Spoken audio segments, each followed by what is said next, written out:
Respected federal judge Samira Hakim has built her life around the justice system she served for 25 years. In the affluent suburb of Fairview Hills, everything changes when a routine traffic stop leads to her handcuffed humiliation, captured on a viral video that exposes how quickly power dissolves when wrapped in a hijab.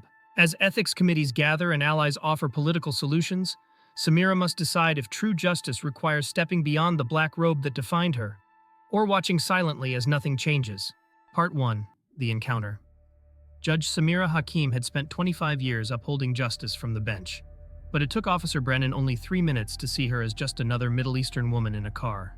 Driving home from delivering a keynote address at Westbridge University's Constitutional Law Symposium, Samira was just 2 blocks from her house in affluent Fairview Hills when blue lights flashed in her rearview mirror. She wasn't speeding. She'd signaled at every turn. She pulled over carefully, lowered her window, and placed her hands visibly on the steering wheel. A habit born from experience. A white officer approached, young, broad-shouldered, with mirrored sunglasses despite the dimming light. "License and registration," he said flatly. "Of course," Samira replied in her measured courtroom voice. "May I ask what I'm being stopped for?" "You failed to signal back there." She was certain she had signaled. "I believe I did signal, but I'll retrieve my documents." She handed over her license and registration, adding, "I'm Judge Samira Hakim. I serve on the federal bench. I'm just returning from delivering a lecture at Westbridge." He barely glanced at her ID before taking it back to his cruiser without acknowledgement. 5 minutes passed, then 10. When he returned, his posture had changed, more rigid, aggressive. "Step out of the vehicle," he ordered. "Excuse me?" "Step out of the car now," he repeated, hand moving to his holster. "Officer, I don't understand." "Is there a reason you're asking me to exit my vehicle?" "You're being uncooperative. Step out now." This wasn't about a turn signal. This was about something else entirely. "I've been fully cooperative, Officer Brennan. I've provided my identification, which clearly states I'm a federal judge. Last warning. Exit the vehicle or I'll remove you myself." Neighbors had begun to notice. A couple walking their dog paused across the street. A teenage boy on a bicycle had stopped, phone already recording. Slowly, Samira opened her door.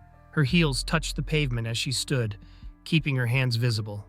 "Turn around," he ordered. She complied, feeling cold metal bite into her wrists as he secured the handcuffs. "This is ridiculous," she said, her judicial composure fraying. "I've done nothing wrong." "You're resisting arrest," Brennan stated. The teenage boy had moved closer, phone still recording. "You okay, ma'am?" "Stay back," Brennan barked. "Please," Samira said to the boy, "just record. Don't intervene." Judge Samira Hakim, who had sentenced murderers and corrupt politicians, stood humiliated on a public sidewalk, watching her neighbors watch her. Part 2, the response backup arrived 12 minutes later. Sergeant Diana Chen took in the scene. Handcuffed woman in professional attire, agitated crowd, Officer Brennan with his hand near his weapon. "What's the situation?" Chen asked. "Subject was uncooperative during a routine traffic stop." Chen glanced at Samira. "Your name, ma'am?" "Judge Samira Hakim, United States District Court, Eastern District," she replied evenly. Chen's eyebrows rose. "You're a federal judge?" "Yes." "I was attempting to explain that to Officer Brennan when he decided I was being uncooperative." Chen found Samira's judicial badge in her car. "Officer Brennan, uncuff her." "Now."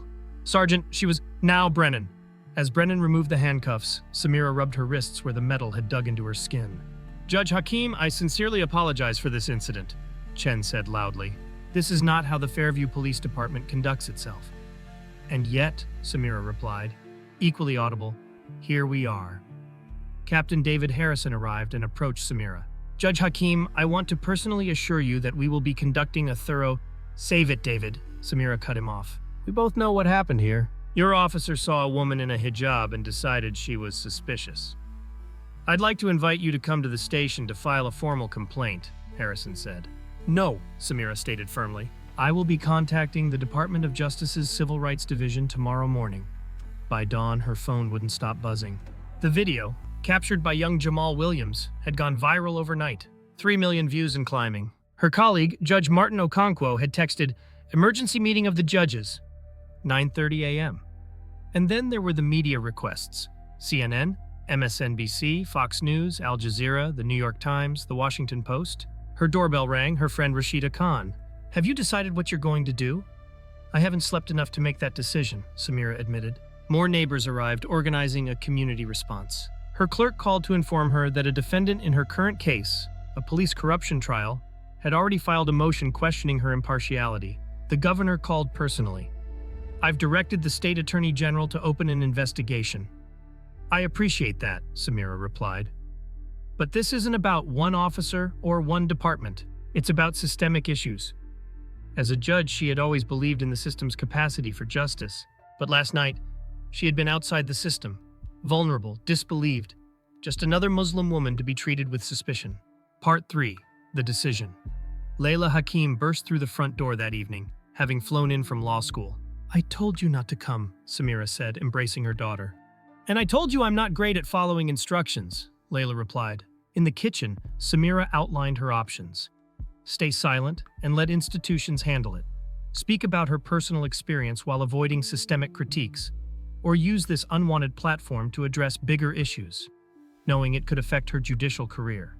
"You've spent your whole career believing you could change the system from the inside," Layla observed. "But now you have a choice. If I speak too forcefully, I could lose my effectiveness on the bench," Samira said quietly. "Maybe, or maybe you'd gain a different kind of power." News broke that Officer Brennan had prior complaints of religious discrimination. All 3 had been dismissed after internal review. Needing air, Samira walked to the neighborhood park. There she encountered Jamal Williams, the teenager who'd filmed the incident. "I wanted to apologize for posting that video without asking," he said. "You have nothing to apologize for," Samira assured him. "People keep asking me for interviews. I didn't know what to say." "If you do speak, tell the truth as you saw it." "What about you?" he asked. "Are you going to speak up?" "I'm still deciding. My grandmother says silence never protected anybody." With those words, something shifted inside Samira. She had spent her career working within the system, believing her presence on the bench was itself a statement. But perhaps there were moments when presence wasn't enough. Back home, she gathered everyone in her living room. "Tomorrow morning, I will hold a press conference. I will speak not just as Judge Hakim, but as Samira, a Muslim American woman who experienced what too many others have experienced without the protection of a title." "What about your position on the bench?" Rashida asked. "Could there be consequences?" "Almost certainly," Samira acknowledged. "But I took an oath to uphold justice, not just to enforce the law." The next morning, she stepped through the courthouse doors and faced the assembled press. 6 colleagues stood behind her in solidarity. "For 25 years, I have served as a federal judge," she began. 2 nights ago, none of that mattered. I was just another Muslim woman being ordered out of her car, being handcuffed on a public sidewalk, being treated as inherently suspicious despite my identification, despite my cooperation, despite my position." Her voice remained steady, neither rising in anger nor breaking with emotion. "I am not here to vilify an individual officer or a single police department. I am here because what happened to me happens to countless others who don't have the protection of a judicial robe, who don't have neighbors recording on their phones, who don't have the institutional power to ensure their complaints are heard." She continued with measured certainty. "There is a fundamental disconnect in our society. We can elevate individuals from marginalized communities to positions of authority, and yet still treat them as other when they step outside the contexts that legitimize them." After her statement, she took carefully selected questions. As planned, she turned to leave, climbing the courthouse steps flanked by her colleagues and daughter. But at the top, she paused and turned back. In an unscripted moment that would be replayed on news programs for days, she raised her wrists, where faint marks from the handcuffs were still visible, and said simply, "Justice cannot be blind to injustice, especially when it wears a badge." Part 4. The Reckoning. 3 weeks later, Officer Brennan arrived at Samira's chambers, not in uniform but in civilian clothes that somehow made him look smaller, less certain. "I want to apologize," he said. "What I did that night was wrong." "May I ask what prompted this apology?" Samira asked. "My sister's been calling me every day since it happened. She converted to Islam 5 years ago. Wears hijab now. She kept asking how I'd feel if someone treated her the way I treated you." "And what did you tell her?" "That I'd want to kill the guy. But it took me a while to make the connection." "Do you know what the hardest part was for me?" Samira asked. "It wasn't the handcuffs or the humiliation. It was the realization that nothing I had accomplished, none of it mattered in that moment." Before she could continue, her phone buzzed with a text alerting her to turn on the news. Governor Watkins was announcing the establishment of a commission on equitable policing. "I'm pleased to announce that Judge Samira Hakim has agreed to chair this commission upon completion of her current judicial term." Samira and Layla exchanged stunned looks. It's a political solution, Layla observed. She gets credit for addressing police bias, you get a soft landing, and the judiciary doesn't have to publicly censure one of its most respected members. And genuine reform might actually happen in the process.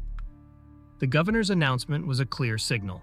The ethics committee was likely to force Samira off the bench. Her statement had crossed a line that the system couldn't tolerate. But in that crossing, she had found a new purpose. I think, she said finally, turning to her daughter, that a judge is not the only thing I can be. And what else can you be? Samira smiled, a real smile that reached her eyes for the first time in weeks. An advocate, a voice, a force for the change I've always believed in. When I was little, Layla reflected, I always thought the black robe made you powerful. I'm just now realizing how much more powerful you might be without it. Judge Hakim had spent 25 years upholding justice from the bench. Now Samira would pursue it from somewhere new, not as a neutral arbiter bound by precedent, but as a woman who had experienced injustice firsthand and was determined to transform that experience into meaningful change. The system that had failed her would now have to reckon with her voice outside its careful constraints, and that voice she knew would be impossible to silence. Enjoying our stories? Don't forget to hit that subscribe button so you won't miss any of our upcoming content.